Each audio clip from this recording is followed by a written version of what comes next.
Hello everyone, Klondike here, and welcome to episode 29 of Agrarian Skies 2. Just finishing this wall here. I decided since we're gonna hang around in the basement, we might as well cover it up. So yeah, that's nice and cozy. Well, not really cozy, but put some lights in. We'll start it at least. Now on this side, not so much, but we're gonna be mostly working here, so we're good to go. Also moved stuff, as you can see. Put our brains of our AE right here, and moved our growth accelerators in the corner. Also built 3 more of them, so now we have a total of 5. And the lever is here, so we just flick that and it turns on, turns off, and you saw everything. So I like my idea of conduit being in the wall, so like we did here. So I continued that all along. Here, I didn't touch these are still the same. And then I put it in the corner starting from here, as you can see, and that goes all the way around to our ME network. All right, so unfortunate news I noticed, well, number one is that these stuff that we're receiving, the gravel, sand, and dust, no longer produce quartz. I think that was also fixed in one of those last patches. So the only way to get quartz now is from sieving, what was it? Soul sand. And we don't have a ready supply of soul sand, so I decided to go to the nether to get some quartz, and unfortunately I met my demise there. As you can see right there, there's my head, and I died because quartz exploded on those fiery, they're the ones that look like silverfish, spawned a whole bunch of them and they burned me to death. So yeah, died one time, but no worries, we still have 1, 2, 3, 4, 5, 6 lives left. So yeah. All right, let's place this head somewhere. We should make our, I guess let's keep him on the mob tower.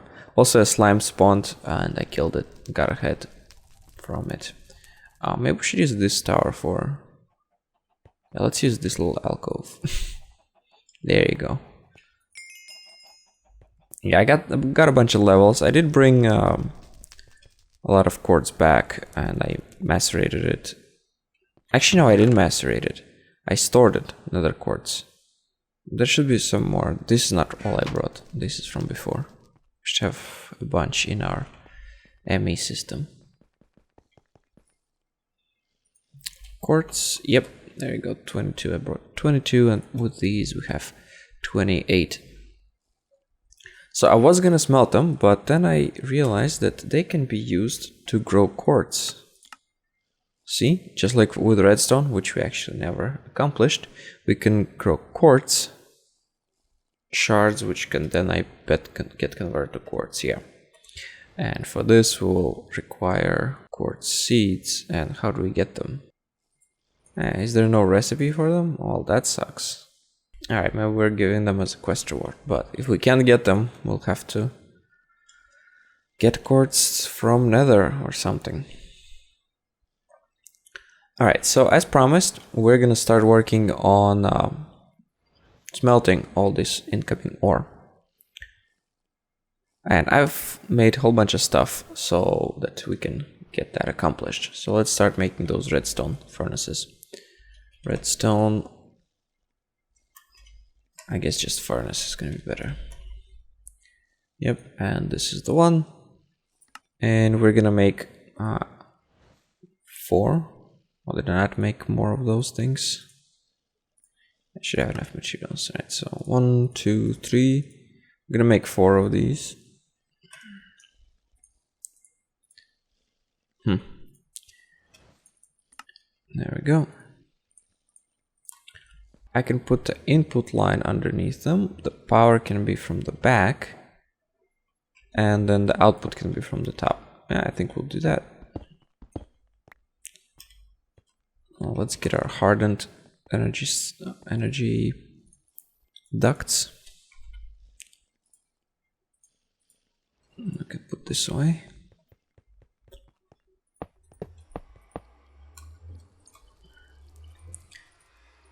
There you go, just to make it look nicer. Okay, and now we're gonna configure this to be input from the bottom, output from the top. Input from the bottom, output from the top, and same for all of them. Excellent. Next, we will need pipes to put items somewhere. Item ducts. Excellent. And we will need servers here because these furnaces auto output. And we will want to import it into our ME network. So should just, yeah, let's make the duct all around. Will give us something to watch when we're here. Oops. Probably need some more of these. Let's keep one for easy recipe, and let me change this so that I can use my favorite shortcuts. Okay, so we need tin ingots and hardened glass, and I have hardened glass upstairs from before. Okay, so it was hardened glass in the middle and tin ingots on both sides. Perfect.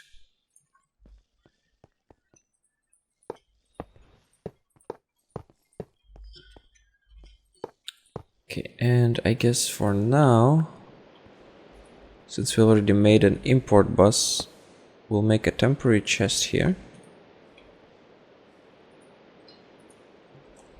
Have chests. There we go. And import bus will go right here. And we'll need a flux cable.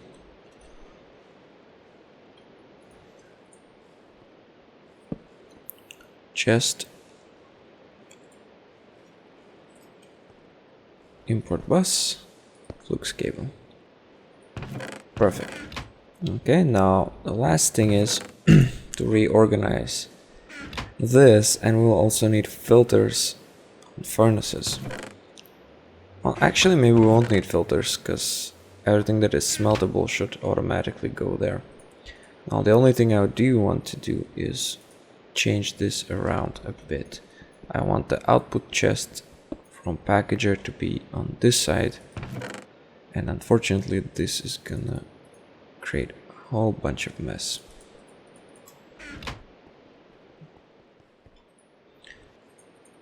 Another thing that we have to do is get more drives, because as you can see this one already has 33 types of items. This is like 4 short, not 4, 6 short of being maxed out, so yeah, it's gonna be problematic.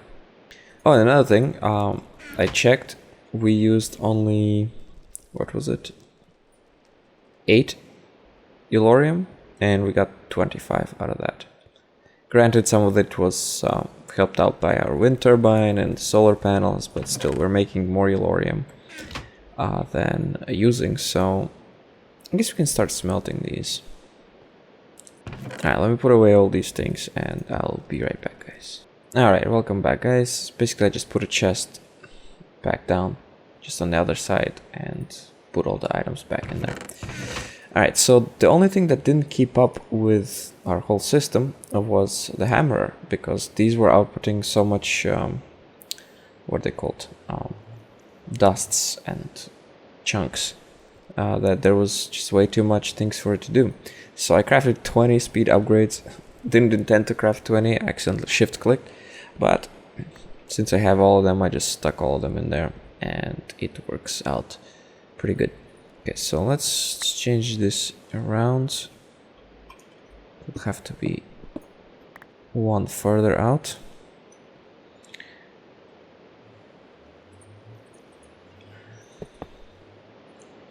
So, and I'll need one more to finish this off.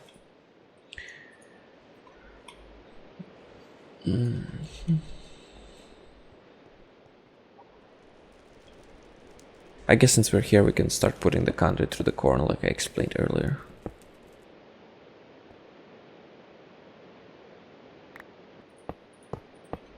There we go. Right, now let's fill this up with cobblestone. Perfect. Okay, now hammer is going to be on this side now. And packager... Excuse me, yeah, the auto packager is going to be on this side. Now, this is not going to be here. This was from the hammer. Okay. Now, this chest is going to be the output of the packager. And it's going to go right here. Now, I want to disable this one. Okay. And now we need to put an item duct in here. And that's going to pull stuff from the resource chest, and we can put it to maximum, pull all the time, and then this is gonna pull from the hammer, whatever it hammers down, and also all the time. Perfect, and we'll put the 20 upgrades back in. Okay, now from here we will need to do two things. So first there's gonna have to be an input into the furnace, right? Furnaces, right? Oops. Yeah, that's one thing about Sojourner's Sash, is that it makes you hop on the blocks when you don't want it sometimes. Okay, I'll need some more item ducts, I believe. Alright, so this is gonna be like so. And then like so. Alright. Nope, not like so. We don't want it to coming out of the hammer in there. Hammer outputs into the chest only. Okay, perfect. And now here we will need another servo, which is gonna output into the furnaces. Okay, here's what we're gonna do. We are gonna make this connect from the bottom. Might be hard to configure, but we'll manage. And then we'll have another one coming from the top.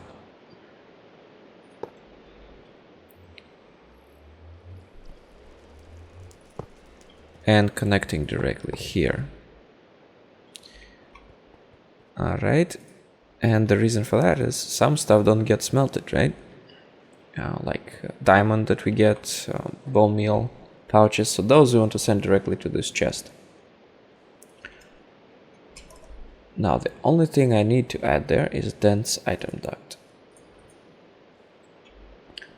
Why, you might ask? Well, because we don't want stuff from furnaces going back into this chest. We want them to go there. So if we stick a dense item duct here, why do I have two of them? I guess I had two of them. Now all the items will go into that chest, unless it's full. But it shouldn't be full unless our ME network is full, which hopefully it won't be. Okay, so let's cover these up. And now the only thing we need is servo. There we go, and it can be always active. Now it'll pull only stuff that can go in the furnaces. So we don't have to do any filtering or anything there. However, here we'll probably put most advanced servo that we have. Reinforced servo, we might have to upgrade it once more. How many items does this have? 9 filtered items. And we have 1, 2, 3, 4, 5, 6, 7, 8, 9, 10, 11 things that we need to filter. So yeah, we'll have to upgrade this just once more. Or, oh wow, maybe even twice. And signalum ingot, perfect. We should have at least a few of those.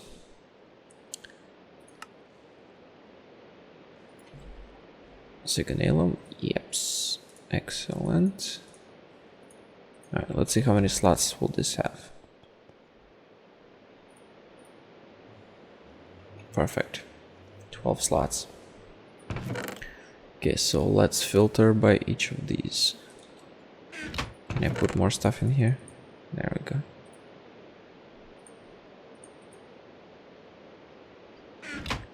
Alright, so number 1, not blacklist, we want to whitelist stuff and Santos quartz blocks. That's gonna be number 1 in our whitelist. And there they go. Okay, number 2 is gonna be glowstone. Okay, then we have coal.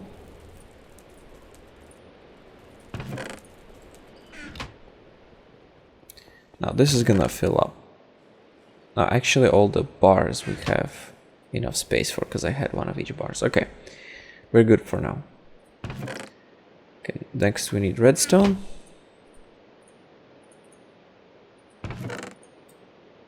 Lapis. Diamond. Emeralds. And apatite. I could potentially pull them out of here directly, or from here, but that's too much of a hassle. Let this packager package them, and then we'll pull them. Okay, finally bone meal, amber, and quicksilver. Last 3. There we go.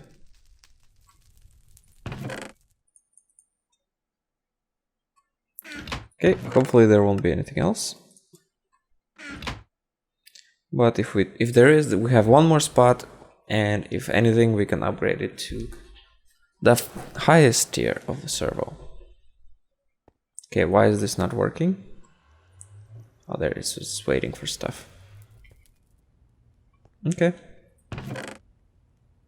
Nice. Okay, now I bet everything is gonna be iron, right? Oh no, some of it is copper. Okay, so let's turn this on. Yep. Okay, now, for those of you who might be annoyed by this constantly turning on and off every few seconds, like I am, there is an improvement that we can make to this contraption, and that is by using both those energy cells to turn the reactor on and off. So the way we can set it up is when this energy cell starts to decrease, we can make it output a signal which will turn the reactor on. But the reactor will turn off only when this energy cell is full. So let's break this. Let's change this around just a bit. Okay, so we will definitely need another comparator. So let's make that. There we go. Okay, so one comparator is gonna come from here, I guess, just like we had it before, and the other one is gonna come from here. Now we might be tight on space here.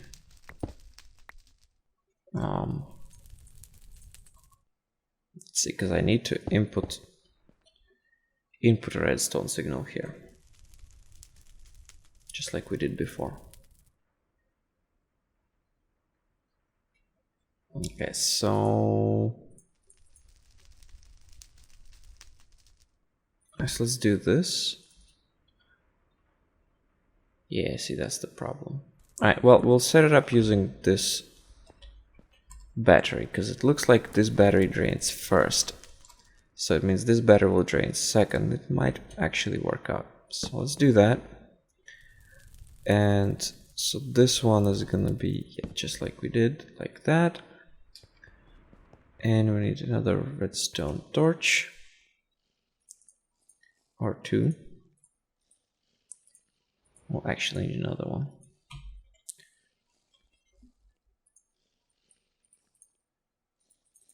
And of course, something already filled the spot of wood.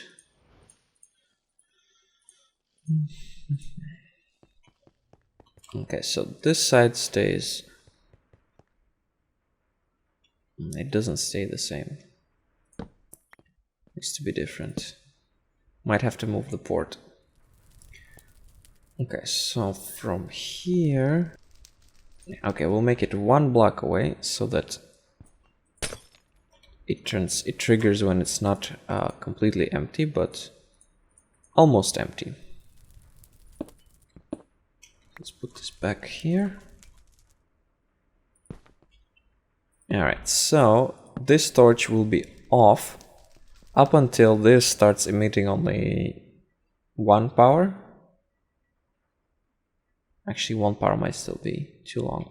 Alright, we'll see. We'll test it out. So when this emits 1 power, that's when this torch is going to turn on, and it means it's time for us to start charging this thing. Now, this is going to emit power when this is full, like before. So when this power is on, we want to stop charging. Right?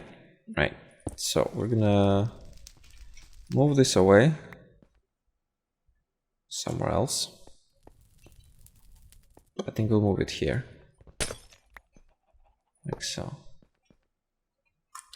And then I'll put this back here. Okay. So when this is on, we want to stop charging. Okay. So what we want to do is, because this torch is going to turn on just for a moment while this energy cell is very low. And then as soon as it starts filling up, it will turn off. But we want the reactor to continue running, right? So to do that, we're going to use a thing known as XOR latch or something like that. So I think we'll put it right here. No, that's too far away.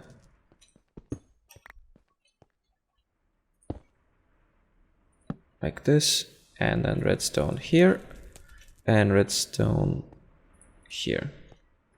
Okay, so now when this pulses, right, let me simulate this. So when this energy cell is low, this redstone will stop emitting, and boom, this pulses, right? Now the reactor will turn on, so we're gonna have to use this wire here. It'll have to go towards the reactor. Is it gonna be enough? Yes, perfect. And this is gonna set from signal. Okay, we'll adjust it in just a moment. Actually, now we can set from signal right now. Okay, so that'll turn the reactor on, and it'll continue running. Now, once the reactor turns on, this battery will start filling up. Well, both of them will start filling up. And this redstone will turn back on. So you see this torch turned off, but the signal is still here. Courtesy of the NOR latch, right? And then we want to stop the reactor when this signal comes on, which means this battery is full. So all we do is, well, we pretty much just connect this to this side of the NOR latch, right? So let's just take a redstone torch from here to simulate this. So when this cell is full, there will be an energy pulse from here, which will turn off that side. As you can see, this side is now off, and it will remain off again up until this battery drains completely. Okay, so basically it'll keep our reactor running for longer instead of constantly flickering on and off, on and off. All right, so let's do that. Okay, so let's put our redstone back here and let's wait. So let's run our machinery here. What actually is running? Is it? Why is this stopped? Slow on power. Then this is not draining, so I'm very confused. Why is this? Oh, I think during testing we toggled the bottom off. All right. Okay, there we go. Okay, perfect.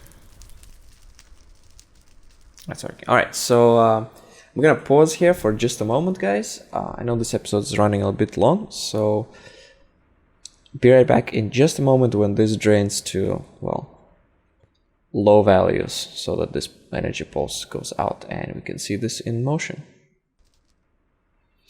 All right, guys, welcome back. I moved it a bit further so that we can have 2 redstone pulses here, so that we have a bit extra power left here before reactor turns on. So Yeah, as I expected, we're down to 1 here and 2 here, and this hasn't turned on yet, so this is good. So as soon as this becomes 0 and this is 1, this should turn on. There we go. And this all kicked on, and our reactor is on also. Perfect. Now I decreased my rods a little bit. 43% seems what I needed to make output exactly 800. Now it's a bit more here. Actually, it looks strange. The conduits can transfer up to 800 RF per tick. Well, at least that's what it says on them, right? In the tooltip, yeah, 800. So I calculated about 800 to be here, but it looks like it can output more. So, okay, never mind then. Let me put them back to 100. But 43 on this reactor is what was making it exactly 800. Yeah, it looks like it's outputting the entire 1K without a problem. Okay, perfect. Okay, so this one is increasing. This one seems to be increasing faster, unfortunately. This should reach its threshold soon, and then this is going to turn on, and the reactor is going to turn off. There we go. And this turned off, reactor's off, cooling down, perfect. Now this is going to drain faster. And this is going to turn on again, and it'll start flickering. So this is actually worse than before, because we need to use one energy cell for all these measurement, I guess. All right, well, I'm going to try to figure out how to best fix this, and we're going to show it to you on camera next time, because this episode has been longer than I wanted. All right, I hope you enjoyed, guys. Thank you for watching, and I hope to see you again next time. Bye.